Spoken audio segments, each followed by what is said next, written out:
예배할 수 있어서 감사합니다. 오늘 본문은 지난주와 동일한 본문을 가지고 조금 더 함께 말씀을 나누려고 합니다.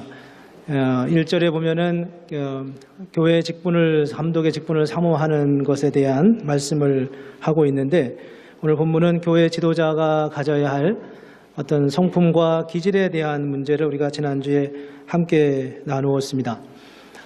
기질은 잘 바꿔지지 않지만, 그러나 예수 그리스도 안에서 우리가 점차적으로 훈련되고 새로워지는 그런 과정들을 여러 군데서 우리가 찾아볼 수 있습니다.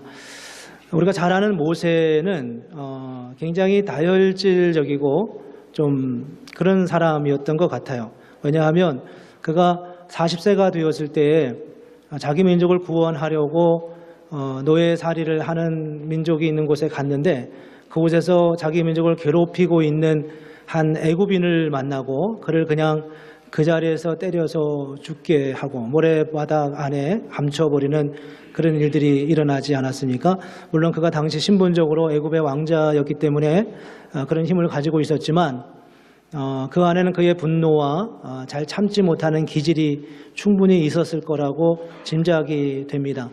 80세가 되어서 그가 이스라엘 민족을 인도해서 출애굽해서 시내산에 가게 됐는데, 시내산에 가서 시내산 꼭대기에 올라가서 하나님이 주시는 십계명과 모세를 십계명과 율법을 받아서 내려오는데, 밑에서 금송아지를 섬기고 있는 이스라엘 민족을 보면서 그가 산에서 그 십계명 돌판, 하나님이 만들어 주신 얼마나 놀라운 십계명 돌판입니까? 그 돌판을 내던져서 깨트려 버릴 만큼 그렇게 굉장히 그런 어떤 성격이라고 해야 될지 모르는데 굉장히 분노하고 굉장히 격정을 참지 못하는, 불의를 용납하지 못하는, 어떤 면에서는 잘 길들여지지 않은 그런 모세의 모습을 볼 수 있습니다. 그렇지만 민수기 12장에 가면은 이 모세의 누이 미리암과 형인 아론이 이 모세의 리더십에 도전을 했을 때 하나님이 먼저 나서서서 뭐라고 말씀하시냐 하면, 이 모세는 그 온유함이 온 땅에 지면의 모든 사람보다 더하다라고 성경이 말씀하고 있는 것을 볼 수 있습니다. 저것은 분명히 훈련에 의해서 하나님이 주신 사명을 감당하는 과정 속에서 만들어지고 훈련된 그런 모세의 모습이 아닐 수가 없습니다. 오늘의 주제는 이제 지난주와 같은 본문 속에서 우리가 이제 교회에 감독을 세울 때, 집사를 세울 때, 또 교회 지도자를 세울 때 어떻게 해야 되냐, 우리가 어떤 사람으로 새로워져야 되냐 하는 부분에서 우리의 기질과 우리의 성품이 계속 다듬어져야 하는데, 그런 면에서 오늘 본문이 실제로 우리에게 굉장히 여러 가지 그 성품에 대한 부분을 언급하고 있습니다. 감독을 뽑으려면 적어도 이러이러한 사람이어야 된다. 집사를 뽑으려면 적어도 이러이러한 사람이어야 된다. 집사의 아내는 이래야 된다. 혹은 여집사는 이래야 된다라는 항목들을 보여주고 있습니다. 본문에 나와 있지만 우리가 한번 스크린을 잠깐 한번 보면 좋겠습니다. 감독에 필요한 자격을 15가지를 언급하고 있고요. 책망할 것이 없고 한 아내의 남편이 되면, 한 아내의 남편이 된다는 말은 그 당시 이제 중혼이라고 하나요? 이제 배우자를 여러 명 뒀을 경우 그런 거에 대한 금기 내용입니다. 절제하고 신중하고 단정하며 나그네를 대접하며 가르치기를 잘하며 술을 즐기지 아니하며 구타하지 않으며 관용하며 다투지 아니하며 돈을 사랑하지 아니하며 자기 집을 잘 다스려 자녀들로 모든 공손함으로 복종하게 하는 자, 새로 입교한 자도 말고 외인에게서도 선한 증거를 가진 자여야 한다라고 말씀하고 있습니다. 집사의 자격은 8가지가 나와 있습니다. 정중하고 일구이원을 하지 아니하고 술에 임박히지 아니하고 더러운 일을 탐하지 아니하고 깨끗한 양심의 믿음의 비밀을 가진 자, 한 아내의 남편이며 자녀와 자기 집을 잘 다스리는 자여야 한다. 집사의 아내 혹은 여집사의 경우는 정숙하고 모함하지 아니하며 절제하며 모든 일에 충성된 자라야 한다라고 말씀하고 있습니다. 그리고 감독이 되려고 하는 자는 선한 일을 사모한다. 저런 삶의 모습, 우리가 저 조건에 다 갖춰지기가 쉽겠냐 이렇게 말할 수 있죠. 물론 우리는 다 정확하게 잣대를 대면 저기에 기준에 합당한 사람이 뭐 얼마나 우리 가운데 있겠어요. 그러나 3장 1절에 보면 감독의 직분을 얻으려 하는 자는 선한 일을 사모한다. 저렇게 되려고 하는 마음이 우리에게 있다는 겁니다. 오늘 우리가 뭐 저게 충족될 수는 없을지 몰라도 그래 저 기준대로 나도 되고 싶은 마음과 그런 열정을 우리가 어떤 이유에서든지 함께 갖는 것은 참 아름다운 일이라고 생각합니다. 태생적으로 모태신앙이었거나 아니면 태생적으로 좋은 성품을 가진 사람도 있지만 태생적으로 거친 성품을 가진 사람도 있습니다. 그렇지만 우리가 어떠하든지 간에 어떤 삶의 자리에서든지 간에 하나님이 말씀하시는 그 성품을 잘 다듬어 가고 잘 세워가는 것은 하나님께서 우리에게 본래적으로 약속하신 하나님의 약속을 누리는 데 있어서 매우 유익한 일입니다. 우리의 성격이 거칠어지고 우리가 모나고 뭔가 문제가 있으면 하나님이 우리에게 복을 주시기를 원하지만 그 복이 그런 상황 때문에 차단된다는 거예요. 뭐 교회를 열심히 섬기는 직설적으로 말한 단도직입적인 표현을 한다면 목회자나 아니면 교회에 열심히 섬기는 장로님이나 이런 분들 중에도 우리가 잘 몰라서 그렇지 아내를 구타하는 경우가 더러 있다고 해요. 그리고 또 교회에서는 너그러운 것 같지만 사회에 나가면 굉장히 인색한 경우도 있고요. 또 양심적이지 않은 사람도 있고 심지어는 교회의 중요한 직책을 맡았음에도 불구하고 구원의 확신이 없어서 굉장히 힘들어하고 괴로워하는 사람들도 의외로 많이 있다고 합니다.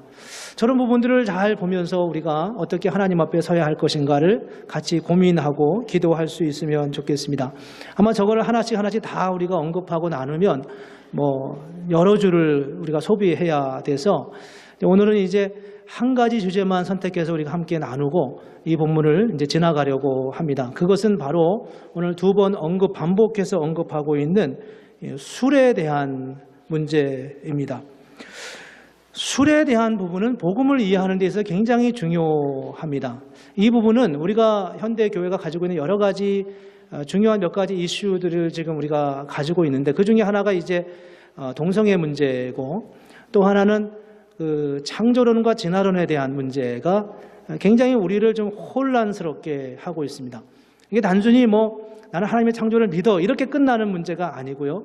또 동성애 문제도 쉽게 말하기 어려운 그런 사람들의 생각을 잘 정리해서 우리가 해야 되는 그런 부분들이 영역들이 있어서 쉽지 않은데 술 문제도 굉장히 우리에게 혼탁하게 좀 어렵게 되어져 있는 부분들이 있습니다.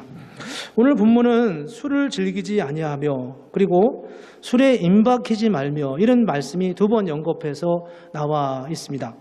이런 부분에 대해서 우리가 어떻게 3절과 8절에 나와 있는 말씀을 어떻게 받아들여야 하는가? 저는 오늘 말씀을 함께 나누면서 오늘을 기해서 예수를 믿는 사람들은 적어도 교회의 리더가 되는 사람들은 술에 대해서 절제할 수 있어요. 술이 우리에게 유익하지 않다는 것에서 기본적으로 동의가 될 수 있으면 좋겠습니다. 그리고 우리가 이제 앞으로도 교회 사역자를 함께 세워갈 터인데 어떻게 우리가 서야 되는가? 이런 부분에 대해서 우리가 정리될 수 있으면 좋겠습니다. 이 말씀을 보면서 어쩌면 어떤 분들은 꼭 오늘 본문이 술을 먹지 말라는 말은 아니지 않냐 이렇게 문제 제기를 하면 즐기지 말라고 했지 임박히지 말라고 했지 술을 먹지 말라고 한 것은 아니지 않냐. 나에게 술 먹지 말라고 정확하게 콕 찍어서 말하는 말씀을 성경 구절을 나한테 대주면 내가 그렇게 할 수 있겠다. 그렇게 생각하신 분이 있으면 한번 손을 들어보시겠어요? 그렇게 말하는 것 자체가 사실은 문제예요. 왜냐하면 그렇게 말하는 순간 우리는 율법적인 율법적인 구조 안에 들어가는 거기 때문에 그렇습니다. 율법적인 구조라는 것은 하나님의 명령 앞에 우리가 그냥 무조건 순종해야 된다는 거거든요. 근데 사실 그런 말씀이 없지도 않아요. 성경에 보면은 한번 제가 한 구절만 우선은 좀 찾아보겠습니다. 잠언서 23장 29절부터 보면은 이런 말씀이 있습니다. 재앙이 누구에게 있느냐, 근심이 누구에게 있느냐, 분쟁이 어떤 사람에게 일어나느냐, 원망이 누구에게 있느냐, 까닭 없는 상처가 누구에게 일어나겠냐, 붉은 눈이 누구에게 있느냐? 저 표현이 뭔지 아시죠? 붉은 눈이 누구에게 있느냐? 술에 잠긴 자에게 있고 혼합한 술을 구하러 다니는 자에게 있다. 혼합한 술을 우리는 흔히 칵테일이라고 얘기를 하시죠. 혼합한 술이 어디 있냐? 그리고 그 다음에 보면 포도주는 붉고 잔에서 번쩍이며 순하게 내려가나니 너는 그것을 보지도 말지어다. 느낌이 오시나요? 순하게 내려간다. 그것이 마침내 뱀같이 물 것이요 독사같이 쏠 것이며 또 내 눈에는 개의한 것이 보일 것이요 내 마음은 구부러진 말을 할 것이며 그렇게 말씀하고 있습니다. 너는 바다 가운데 누운 자가 될 것이요 돛대 위에 누운 자가 될 것이며 내가 스스로 말하기를 사람이 나를 때려도 나는 아프지 아니하고. 저게 무슨 말입니까? 저건 나를 때려도 아프지 아니하고 나를 상하게 하여도 내게 감각이 없도다. 술 취한 자의 상태를 저렇게 설명해 주고 있습니다. 술에 대해서 굉장히 리얼하게 표현하는 것을 볼 수 있습니다. 오늘 본문을 보면서 제가 말씀 나누는 초점은 술은 몸에 나쁩니다. 그래서 드시면 안 됩니다. 이런 말을 하려고 하는 것은 아닙니다. 물론 우리가 술을 먹지 말아야 될 이유의 첫 번째 이유가 건강의 이유이기도 합니다. 성경에서 우리에게 많은 인터넷에도 말하고 술에 유익하지 않은 부분을 이야기할 때 몸에 좋지 않은데 왜 굳이 마시려고 하냐 이렇게 말하곤 합니다. 그거는 우리가 이제 예수를 안 믿어도 생각할 수 있는 부분이기 때문에 그 부분은 이제 여러분들 개인적으로 함께 생각하면 좋겠고요. 오늘 이제 술에 대해서 함께 나누면서 성경이 말하는 술에 대한 꼭 술뿐만은 아니에요. 사실은 술에 대한 술이라고 하는 부분을 우리가 어떻게 받아들여야 되냐라고 하는 부분에서 성경적 근거와 성경적 백그라운드가 뭔가라고 하는 부분을 함께 생각했으면 좋겠습니다. 첫 번째 이유는 복음적인 이유입니다. 우리가 술을 먹지 말아야 할 중요한 이유 중에 하나는 예수를 만난 후에 진정으로 자유해진 삶의 증거이기 때문입니다.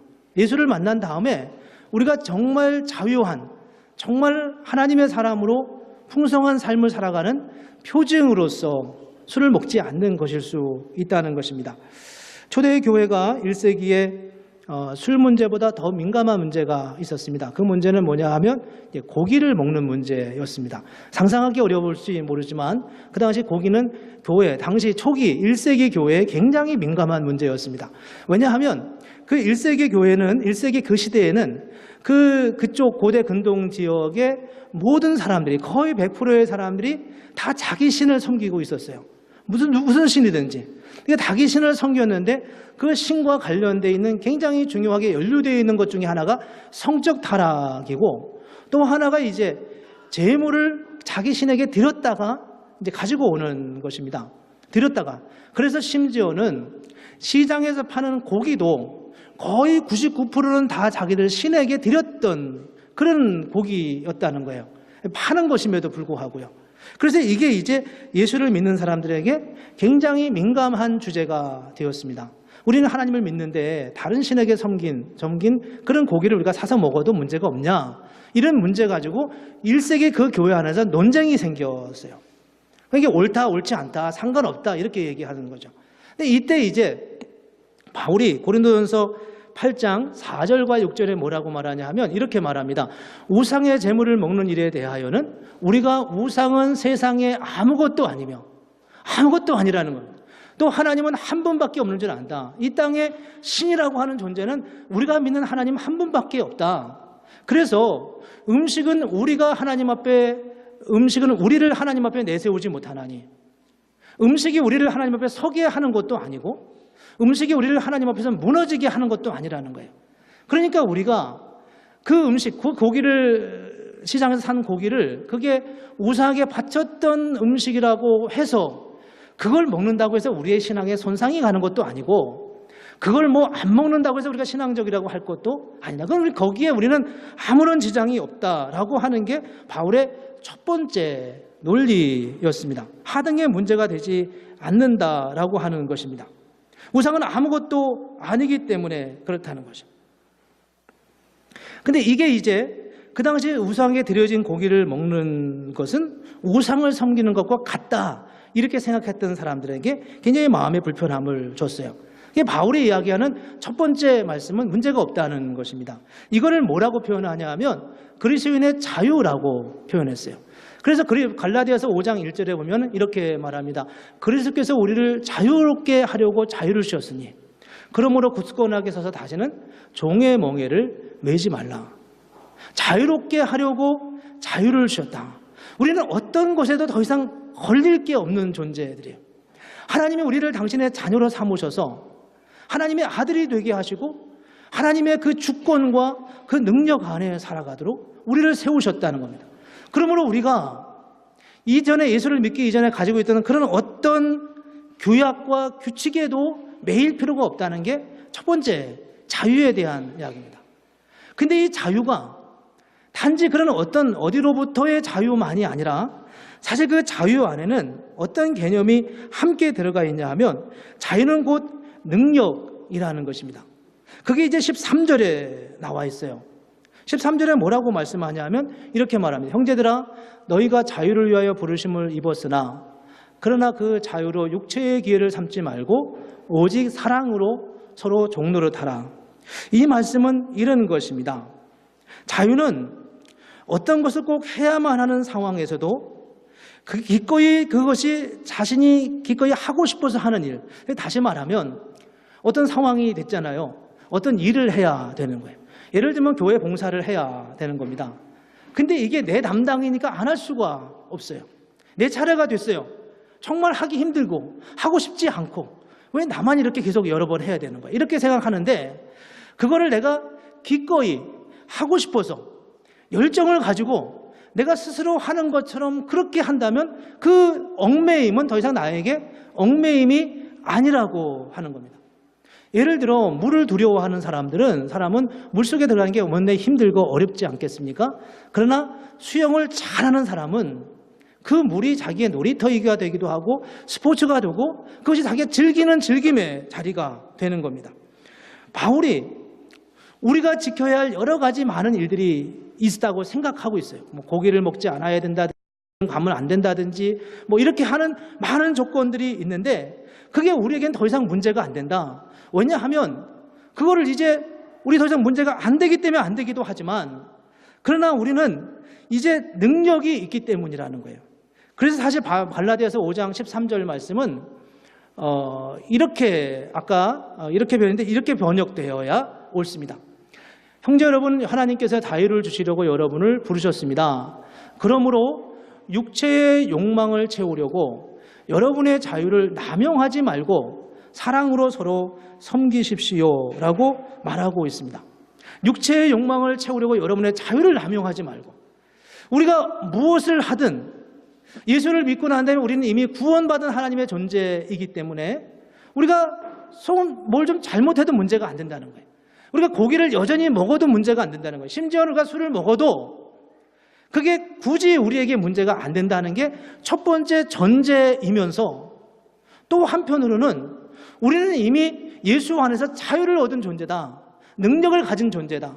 그 말은 우리가 굳이 우리 인생에 거기에 매이지 않아도 충분히 하나님의 은혜를 누리며 하나님의 사랑을 누리며 살아갈 수 있는 그런 존재가 되었다는 거죠. 좀 설명이 좀 어려운 것 같아요. 이런 겁니다. 누가 나에게 험담을 했어요. 그게 굉장히 마음에 분노함이 생겨요. 나도 험담을 하고 싶어요. 직접 하기는 좀 뭐하니까 가까운 사람 나한테 좀 내 마음을 잘 이해해 주는 사람한테 만나서 그 사람을 막 험담을 합니다. 지는 뭐가 잘나서고 그렇게 하냐고. 그러면 그 앞에 있는 사람이 또 박수를 쳐주면서 맞아 네 말이 맞아, 집사님 말이 맞아 이러면서 이제 이렇게 박수를 쳐주죠. 이렇게 해야 우리의 직성이 풀리고 우리의 마음이 풀려가는 겁니다. 그런데 어떤 사람들은 누가 나를 험담했다고 해도 전혀 문제가 되지 않아요. 그렇게 험담하는 사람이 오히려 마음이 안타깝고 얼마나 마음이 불편하면 그렇게 내 얘기를 뒤에서 할까. 그런 마음을 가지면서 마치 부모의 마음처럼 그렇게 그를 좀 보듬고 그의 마음이 너무 안타깝고 그렇게 말할 수밖에 없는 그가 너무 불쌍하기도 하고 긍휼히 여기는 마음이 되는 거예요. 도무지 그게 전혀 나에게 문제가 되지 않는 거죠. 우리가 예수를 믿을 때 형제 여러분, 하나님께서 자유를 주시려고 여러분을 부르셨습니다. 여러분에게 자유를 주려고 부르셨습니다. 전에는 그거 없으면 못 살 것 같았는데, 근데 사실은 이제 그거 없어도 살아갈 수 있는 존재가 되었다는 거예요. 옛날에는 내가 그렇게 말하지 않고는 직성이 안 풀렸는데, 이제는 그렇게 말하지 않아도 내 마음의 기쁨과 감사가 넘쳐 흘러가는 거예요.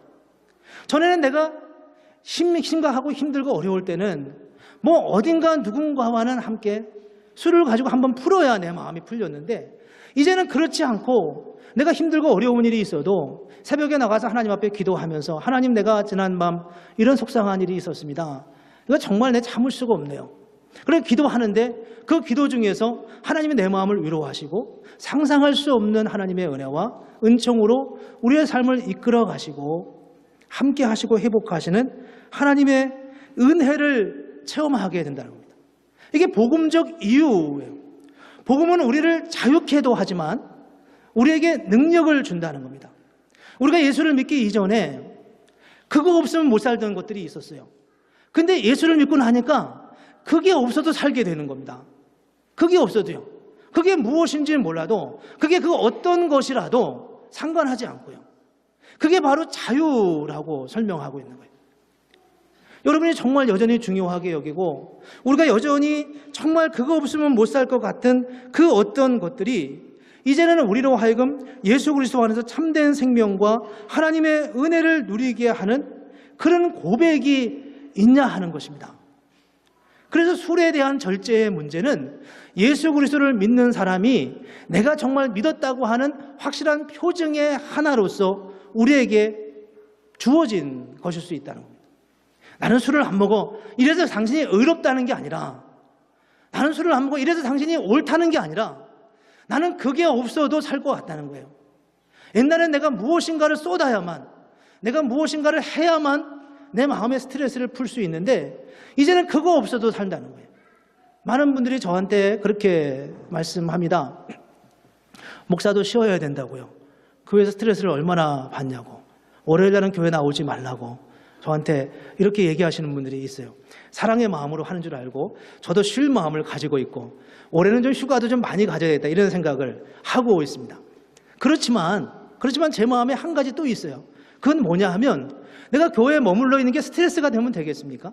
목사가요. 그렇지 않겠어요?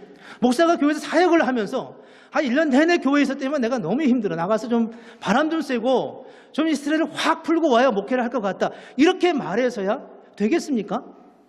그게 하나님의 은혜 안에서, 이게 은혜라고 말하면서 그 안에서 우리가 다른 게 없어도 살 수 있는, 다른 어떤 게 없어도 나는 예수 한 분만으로, 그분이 나의 애인이 되시고, 그분이 나의 말 상대자가 되어주시고, 그분이 나의 위로자가 되어주시고, 그래서 그분 한 분만으로 내가 만족합니다라고 수없이 부르는 그런 찬양의 주제가 바로 그 주제 아니냐는 겁니다. 그러므로 우리는 술의 문제에 있어서 동일한 원리를 적용할 수 있다는 거예요. 그게 우리가 먹어도 성경적으로 문제가 안 된다고 말할 수 있나요? 그걸 우리는 자유하지만 그럼에도 불구하고 그것을 내가 기꺼이 절제할 수 있는 것은 내가 예수로 인하여 만족하기 때문에 그렇다는 겁니다. 1년 365일 교회 안에서 사역을 해도 그것이 나에게 스트레스가 아니라 정말 하나님의 은혜요, 하나님의 사랑의 고백이라고 하는 것을 고백할 수 있다면 그게 얼마나 아름다운 모습이겠습니까? 이게 첫 번째 우리가 하나님 앞에 가지고 있는 복음적 이유입니다. 능력이 있기 때문입니다. 두 번째, 술을 먹지 않아야 할 두 번째 이유를 성경에서는 실수할 수 있기 때문이라고 말하고 있습니다. 우리는 자유한 그리스도인이며 하나님의 자녀입니다. 이제 우리에게 모든 게 다 자유예요. 그런데 술을 한번 먹어서 문제가 되는 건 아니지만 성경은 우리에게 술에 대하여 이렇게 경고하고 있습니다. 술로 인해 실수할 가능성에 대해서 경고하고 있습니다. 성경 속에서 우리는 어떤 규정을 찾는 게 아니라, 율법을 찾는 게 아니라 하나님의 지혜를 찾습니다. 그 지혜가 성경 속에 나오는 여러 본문을 우리에게 말씀하고 있는데, 여러분, 중동 지방은 우리보다 깨끗한 물이 없어서 술에 대하여 훨씬 더 익숙한 분위기라는 것을 우리는 잘 압니다. 깨끗한 물이 별로 없죠. 그래서 잘 정수해야 되는데 정수가 잘 안 되니까 결국 이제 포도주나 이런 걸 통해서 음료 대신으로 마시는 것을 볼 수 있습니다. 그래서 그들은 우리보다 훨씬 더 술에 대해 익숙하고 또 술에서 완전히 멀어질 수 없는 그런 상황 속에 있어요. 근데 그런 상황 속에 그런 백그라운드 하에서 오늘 성경은 우리에게 술에 대하여 절제를 요구하고 있습니다. 그 절제는 바로 술이 너의 인생을 무너뜨릴 수 있다고 하는 것을 경고하고 있다는 겁니다. 우리는 자유한 하나님의 자녀이기 때문에 우리는 어떤 것으로부터도 자유하지만 위험에 빠질 수 있는 자신의 인생을 스스로 돌아볼 수 있는 지혜를 가지라고 말씀하고 있습니다. 대표적인 술로 인하여 실수가 되어진 게 바로 노아의 모습이죠. 노아의 실수입니다. 창세기 6장에 보면 노아가 홍수를 만나서 1년 동안 그 방주를 타고 올라갔던데 이제 나중에 내려와서 그가 포도 농사를 짓죠. 그 포도 농사를 짓고 결실을 하고 포도주를 먹고서 그가 이제 누워 버렸습니다. 근데 다 발가벗고 누워 버린 거예요. 몸에 열이 나니까 그랬겠죠. 다 누워. 그런데 이 모습을 함이라고 하는 아들이 보고서 자기 다른 두 형제 셈과 야벳에게 일러 바칩니다. 마치 성경에 정확히 그렇게 표현하고 있지 않지만 아버지의 부끄러운 몸을 봤다 이러면서 아마도 그것을 가십거리로 생각했던 것 같아요. 근데 이 이야기를 들은 다른 셈과 야벳이 담요를 가지고 아버지를 뒷걸음질 쳐서 아버지 몸을 보지 않은 채 아버지의 몸을 덮어주는 장면이 나와 있습니다. 나중에 노아가 이 사실을 알고서 함을 저주하죠. 그로 인하여 함의 후손들이 저주받은 백성이 되어버리는 것을 볼 수 있습니다. 물론 아들도 문제가 있지만 아버지의 술 취함이 가져온 실수였고 그 실수가 얼마나 큰 역사에 큰 흔적을 남겼는지를 보여주고 있습니다. 그뿐만이 아니라 롯의 경우도 마찬가지죠. 롯은 소돔성에 살던 사람이잖아요. 소돔이 워낙 이 타락한 지역이었기 때문에 하나님이 천사를 보내서 소돔을 멸망시키게 됩니다. 그 상황 속에서 롯에게 그 이야기를 하고 롯과 두 딸만 소돔에서 이제 벗어나오죠. 그런데 소돔성이 멸망하고 그 나중에 산으로 도피를 했는데 롯의 두 딸이 걱정이 생겼습니다.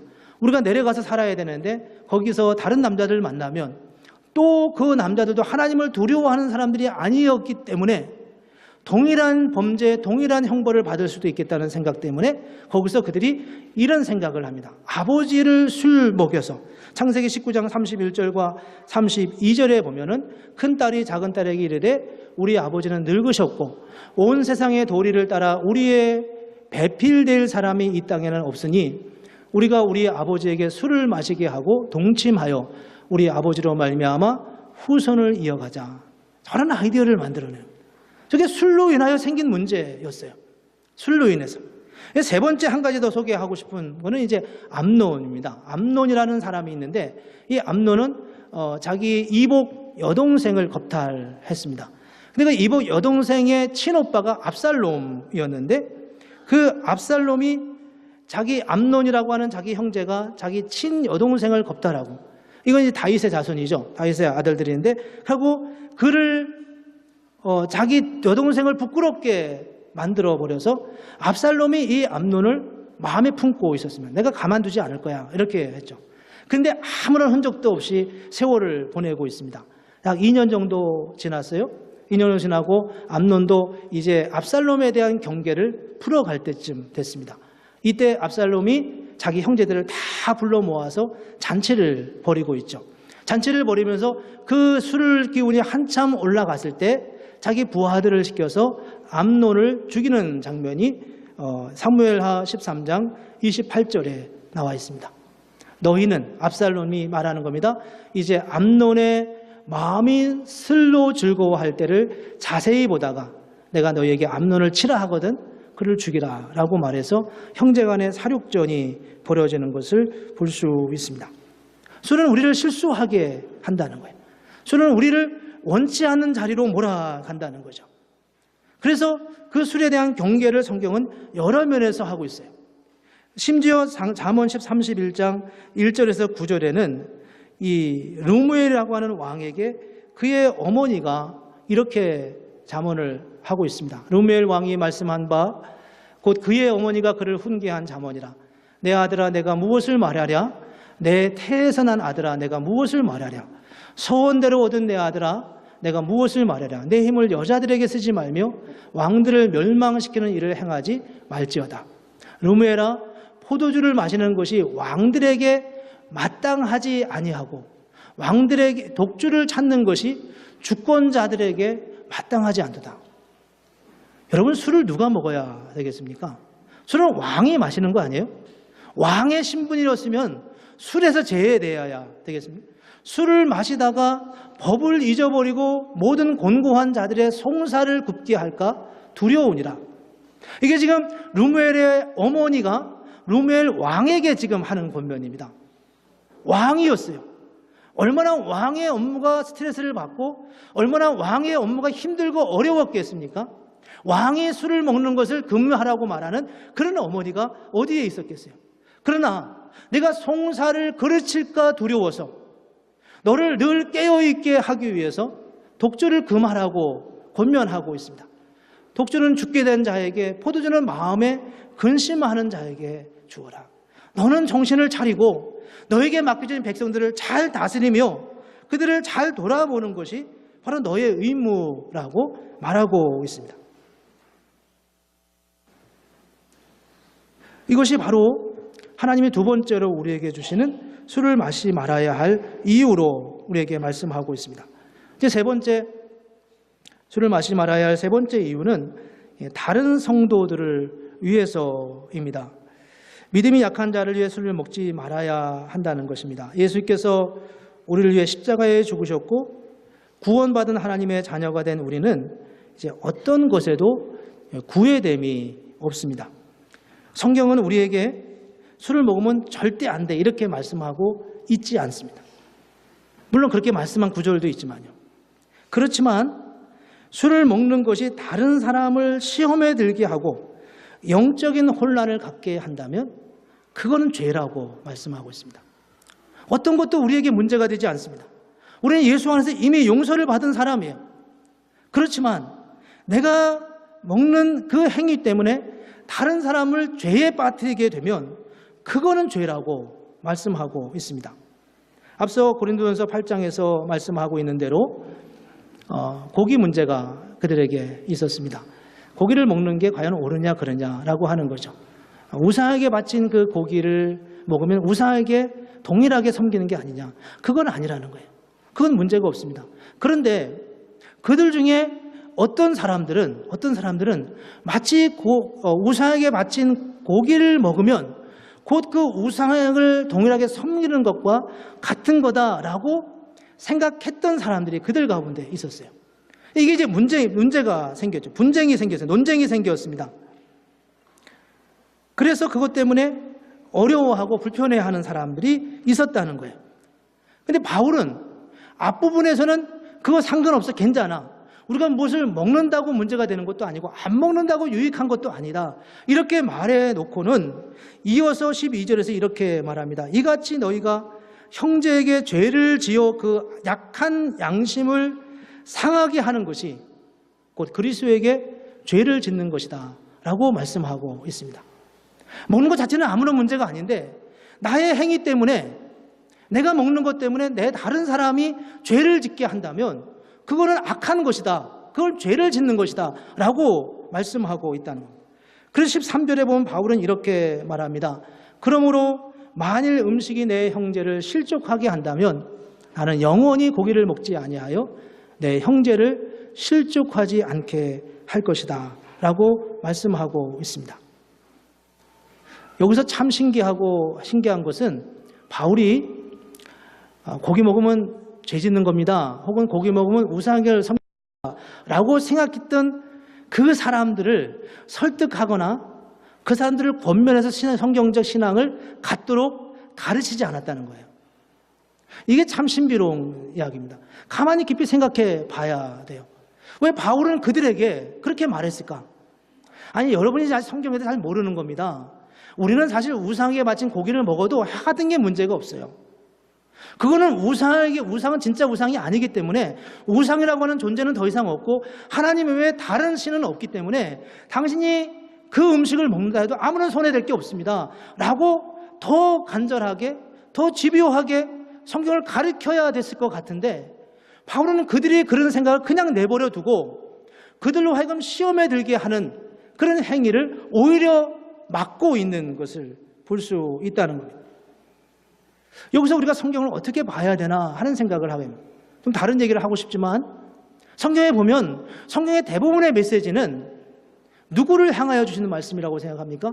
성경의 대부분의 메시지는 예수를 열심히 오래 믿고 성숙한 사람들의 잘못된 생각을 고쳐주기 위해서 성경에 말씀하고 있다는 겁니다. 한번 보십시오. 고린도전서를 봐도 그렇고 빌립보서를 봐도 그렇고요, 디모데전서를 봐도 그렇고요, 아직 미처 거기까지 이르지 못한 이미 리더가 된 사람들, 이미 교회 리더십이 된 그 사람들의 생각이 다시 성경에 대한, 복음에 대한 바른 생각을 하도록 권면하고 가르치는데 더 주안점을, 초점을 가지고 있다는 겁니다. 오늘 우리가 어떻게 이 말씀을 받아야 하겠습니까? 요즘도 지금 대학부를 섬기고 있지만, 수년 전에 대학부를 섬기면서 대학부 학생들 중에 이런 고민을 많이 이야기하는 친구들을 들었습니다. 대학부 금요일 날 모임을 가지면, 금요일이 이제 대학부 학생들한테 굉장히 편한 시간들이잖아요. 교회에서 이렇게 성령 예배를 드리고 소그룹 모임을 하고, 그리고 이제 가면은 금요일 저녁에 주로 버지니아 대학 이제 캠퍼스에 들어가면 금요일 저녁에 보통 파티를 많이 하는가 봐요, 학생들이. 근데 거기 가면은 꼭 교회에서 소그룹 리더를 하던 친구들을 만난대요. 그 만난 사람은 누군지 모르겠어요. 네. 근데 그 사람들을 만난다는 거예요. 근데 요즘은 아마 안 그런 것 같아요. 그런데 그것 때문에 몇내 고민하는 얘기를 참 많이 들었어요. 그래서 이제 교회를 처음 나오려고 하는 사람들이 그것 때문에 힘들다, 이런 이야기를 들었습니다. 우리 교회도 하나님 앞에서 어떻게 우리가 세워가고 가야 하나, 이런 고민을 하게 됩니다. 전에 이 술에 대한 얘기를 한번 언급한 적이 있었습니다. 내가 나보다 신앙이 약한 사람 앞에서는 먹는 게 합당하지 않을 것 같다. 여러분이 정말 마음의 분요함과 어려움이 있으면 절 찾아오시라고. 그럼 제가 정말 맛있는 와인을 사다 준비해 놓고 여러분을 기다리고 있겠습니다. 정말입니다. 저를 찾아오십시오. 뭐 때문인지 1시간을 이야기해도 제가 들을 것이고 2시간을 이야기해도 들을 것이고 밤을 새워도 내가 용의가 있습니다. 그러나 교회에서 내 신분에 맞춰서 봤을 때, 내 직분에 맞춰서 봤을 때 내 모습을 예수 믿는 것에 대한, 예수 믿는 모습에 대한 한 표상처럼 여기는 사람들을 있는 자리에서 쉬우니까, 나한테 뭐라고 말하지 않으니까 그냥 쉽게 그렇게 술을 마시는 것은 정말 그 사람을 넘어뜨리는 것입니다. 함께 있을 때는 아무런 말을 안 하지만, 함께 있을 때는 감히 그렇게 말하지 못하지만 돌아서면 마음에 찜찜함이 있는 거예요. 왜 그래야 되나? 그게 꼭 정직한 건가? 그게 바른 건가? 이런 질문, 이런 고민들이 목사에게도 때로는 들릴 때가 있어요. 술 자체를 뭐라고 해야 되는지는 제가 잘 모르겠습니다. 그러나 교회 공동체를 세워갈 때 우리는 이 부분에 대해서 분명한 원칙이 있어야 한다고 생각합니다. 첫 번째는 복음이 나를 정말 자유케 하는가 하는 것입니다. 복음이 나로 하여금 꼭 술만이 아니더라도, 복음이 나로 하여금 어떤 압박과 박해와 손해를 봐도 그 복음 때문에 나는 만족할 수 있고, 복음 때문에 나는 기뻐할 수 있고 찬송할 수 있냐는 겁니다. 그 문제가 술의 문제에 있어서도, 아니 술을 마시는 게 옳으냐 그르냐를 떠나서, 그 문제를 떠나서 나는 그거 없어도 자유해. 나는 옛날에 그거 없으면 정말 못 살 것 같았는데 이제는 정말 그거 없어도 나는 예수님이 내게 있기 때문에 나는 그분 한 분으로 충분해 라고 말할 수 있냐는 거예요. 이게 첫 번째 우리에게 주시는 질문입니다. 그리고 나는 뭐 취하지 않는다고 흔히 많은 분들이 말하는데, 누가 노아가 취한다고 생각하고 했겠어요? 롯이 그렇게 자기의 삶이 방치될 거라고 생각했어요. 암논이라는 사람이 그 술 자간 조금 마셨다고 해서 그것 때문에 자기의 생명이 빼앗길 거라고 누가 생각했겠습니까? 이 문제 때문에 우리의 인생이 어떻게 될지 모르는 두려움으로, 아니 왕이 술을 구매해야 되겠습니까? 왕의 신분으로. 왕은 그 업무도 만만치 않고 파워도 있지만 그는 또한 누림에 있어서 특권이 있는 사람이잖아요. 그 고대 시대에. 근데 루멜의 어머니가 루멜에게 너는 술을 먹지만 너는 왕이니까 이렇게 말하고 있다는 거예요. 그 말의 의미가 무엇입니까? 그게 주신 사명이잖아요. 너에게 말한 중책이 너무나 중요하기 때문에 다른 사람은, 일반 백성들은 술을 마시게 하더라도 너는 먹지 마. 이게 지금 루멜의 어머니의 마음이라는 겁니다. 이게 지금 교회에서 우리에게 주신 하나님의 사명이 무엇인지를 생각할 때 우리가 하나님 앞에 서야 할 마음의 불길. 예수를 믿은 지 얼마 안 되시는 분이 교회에 와서 목사가 교회 오면 술 먹지 말라고 한다는데 오자마자 온 지 얼마도 안 되지도 않았는데 술 먹지 말, 이런 의미가 아니라는 겁니다. 이런 의미. 그래도 마셔도 된다 그런 의미도 아니지만요. 이런 의미가 아니라 정말 우리가 리더로서 하나님이 우리에게 주시는 사명이 우리에게 있다고 고백한다면 우리가 어떻게 주님 앞에 서야 하겠습니까? 그리고 또 우리가 우리로 인하여 다른 사람이 상처를 입는다면, 상처를 입는다면 목사 때문에 상처를 입는 게 제일 많을 수도 물론 있겠지만요. 그래서 늘 자신을 돌아보는 거예요. 때때로 가끔 말씀드리지만 제가 골프를 안 치는 이유는 치고 싶지도 않지만 골프를 안 치는 이유는 제가 골프를 치면 사람들이 시험에 들까 봐, 목사가 시간이 많은가 봐, 그래서 돈이 많은가 봐, 이렇게 생각할 수도 있으니까, 그러니까 굳이 그 일을 안 하는 거예요. 그저 할 수 있는 운동이라면 걷는 게 제일 낫겠다, 그래 생각하는 거죠. 그게 목사가 그렇게 해도 물론 때로는 무엇을 하고 싶을 때가 있지만 그럼에도 불구하고 그것이 그리스도의 역사, 하나님의 은혜의 역사를 이루어가기 위해서 마땅히 충분히 절제함에 아무런 문제를 느끼지 않는, 나만이 아니라 내 형제를 생각하고 나만이 아니라 교회의 공동체를 생각하면서 우리가 함께 세워가야 할 하나님의 은혜의 역사가 아닌가 생각합니다. 우리가 함께 방금 조금 이후에 부를 찬송 220장에 보면 이런 말씀이 있습니다. 사랑하는 주님, 예수 같은 주로 섬기나니 한 피 바다 한 몸 이룬 형제여 친구들이여 한 몸같이 친밀하고 마음조차 하나 되어 우리 주님 크신 뜻을 지성으로 준행하세라고 말씀하고 있습니다. 우리는 다 예수 안에서 가족입니다. 내가 돌아봐야 할, 내가 세워줘야 할, 내가 그들의 믿음을 잘 자라가도록 함께해 가야 할 그런 믿음의 공동체입니다. 저도 쉽지는 않은 말씀을 함께 묵상하면서 나누었습니다. 우리가 더 아름다운, 더 하나님 원하시는 그런 아름다운 공동체를 세워가고 우리 개인도 믿음의 능력을 가져갈 수 있는 그런 하나님의 은혜가 저와 여러분에게 있기를 주님의 이름으로 축복합니다. 우리 함께